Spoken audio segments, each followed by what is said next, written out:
आज का हमारा टॉपिक है what is actual and formal parameters. आज के इस वीडियो में हम आपको एक्चुअल पैरामीटर्स और फॉर्मल पैरामीटर्स के बारे में बताएंगे कि किस पैरामीटर को हम एक्चुअल बोलेंगे और किस पैरामीटर को हम फॉर्मल पैरामीटर बोलेंगे। तो सबसे पहले जानते हैं एक्चुअल पैरामीटर क्या होता है। The parameters that are passed while calling और invoking the function is called actual parameters. Actual parameters हम उन पैरामीटर्स को कहते हैं जिन्हें हम फंक्शन को कॉल करते समय फंक्शन से पास करते हैं, या फिर फंक्शन जब इन्वोक होता है तब उसे हम जब पास करते हैं तो उस पैरामीटर्स या फिर उस आर्ग्यूमेंट को हम एक्चुअल पैरामीटर्स या फिर एक्चुअल आर्ग्यूमेंट कहते हैं। एग्जाम्पल के लिए आपको बताते हैं, यहाँ पे हम एक फंक्शन बना रहे हैं। सपोज़ हमारा फंक्शन का नाम है सम। तो यहाँ से हम जो भी वैल्यू पास करेंगे 10 और 20, ये हमारा फंक्शन कॉलिंग के टाइम है, जब हम मेन फंक्शन से इस फंक्शन को कॉल करेंगे उस टाइम का बात है। तो यहाँ पे 10 और 20 जो है एक्चुअल पैरामीटर्स है, जिसका यूज़ हम फंक्शन के कॉलिंग के समय फंक्शन से पास कर रहे हैं, जिसको इसी को हम एक्चुअल पैरामीटर कहते हैं। यहाँ से हम वेरिएबल भी पास कर सकते हैं। तो फंक्शन कॉलिंग के टाइम में एक्चुअली जो वैल्यू हम फंक्शन से पास करते हैं उस वैल्यू को हम, उस पैरामीटर को हम एक्चुअल पैरामीटर या फिर एक्चुअल आर्ग्यूमेंट कहते हैं। अब हम जानेंगे फॉर्मल पैरामीटर्स हम किसे कहते हैं। The parameters which are passed to the function at the time of function definition और डिक्लेरेशन। ऐसा पैरामीटर जिसे हम फंक्शन के डेफिनेशन के समय या फिर फंक्शन जब हम डिक्लेयर करते हैं उस टाइम जब हम पैरामीटर फंक्शन से पास करते हैं तो उस पैरामीटर को हम बोलते हैं फॉर्मल पैरामीटर्स या फिर फॉर्मल आर्ग्यूमेंट। एग्जाम्पल के लिए बताते हैं। सपोज़ हमारा फंक्शन का नाम है सम और अभी हम फंक्शन का डेफिनेशन दे रहे हैं। तो यहाँ पे हम अगर पास करते हैं इंट ए कॉमा इंट बी, ये फंक्शन डेफिनेशन है या फिर फंक्शन डिक्लेरेशन, आप कुछ भी कह सकते हैं। अगर सेमी कॉलन हम नहीं देंगे तो ये फंक्शन का डेफिनेशन होगा, और अगर सेमी कॉलन दे देते हैं तो ये फंक्शन का डिक्लेरेशन होगा। तो जब भी फंक्शन डेफिनेशन या फिर फंक्शन डिक्लेरेशन के समय डेटा टाइप के साथ जब हम फंक्शन के अंदर से आर्ग्यूमेंट को पास करते हैं तो उस आर्ग्यूमेंट को हम कहते हैं फॉर्मल पैरामीटर्स या फिर फॉर्मल आर्ग्यूमेंट। तो यहाँ पे हम कह सकते हैं here a and b are formal parameters which store the passing the values while invoking the function. तो यहाँ पे हमारा ए और बी जो है फॉर्मल पैरामीटर है जिसको हम फंक्शन से पास कर रहे हैं eight the time of function definition और डिक्लेरेशन। तो आप फॉर्मल पैरामीटर्स को ये भी कह सकते हैं कि फॉर्मल आर्ग्यूमेंट्स या फिर पैरामीटर जो है वो कॉपी होता है एक्चुअल आर्ग्यूमेंट का। और फॉर्मल आर्ग्यूमेंट ये जो आपको इंट ए इंट बी दिख रहा है, इसका जो स्कोप होता है वो फंक्शन डेफिनेशन तक ही होता है। जहाँ तक फंक्शन का डेफिनेशन होगा वहीं तक इस पैरामीटर का स्कोप होगा।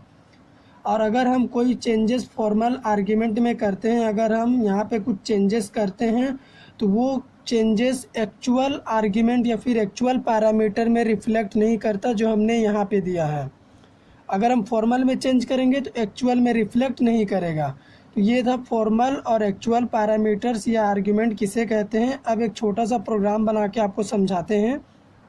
तो अब हम आपको प्रोग्राम बना के दिखाते हैं। तो प्रोग्राम में सबसे पहले हमारा हेडर फाइल होगा, तो हम लिखेंगे has include studio dot H.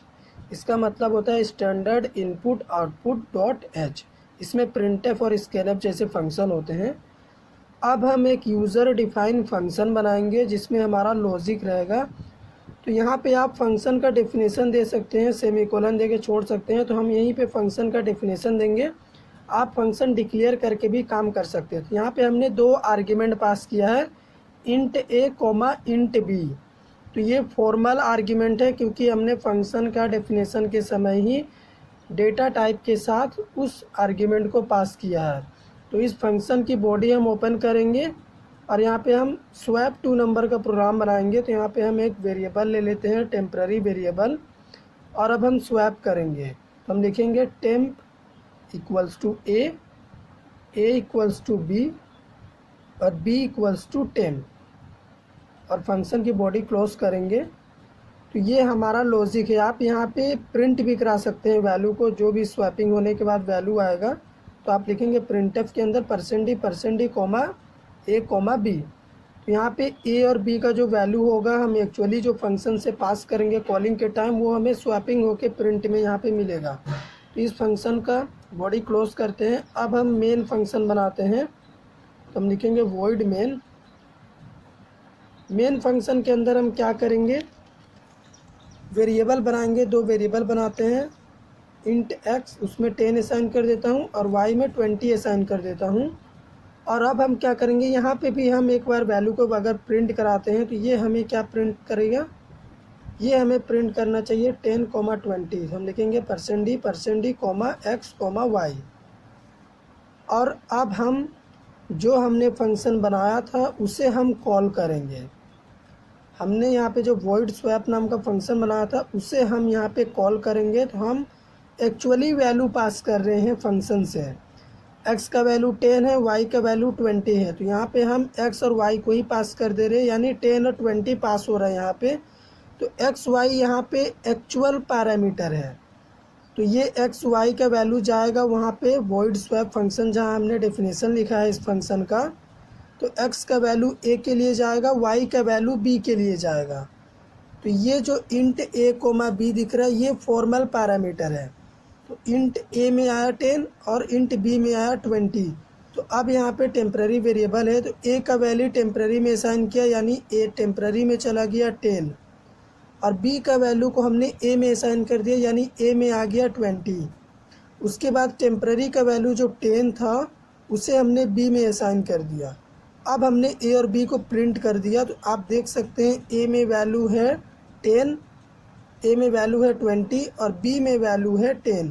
तो यहाँ पे रिज़ल्ट प्रिंट करके देगा 20, 10।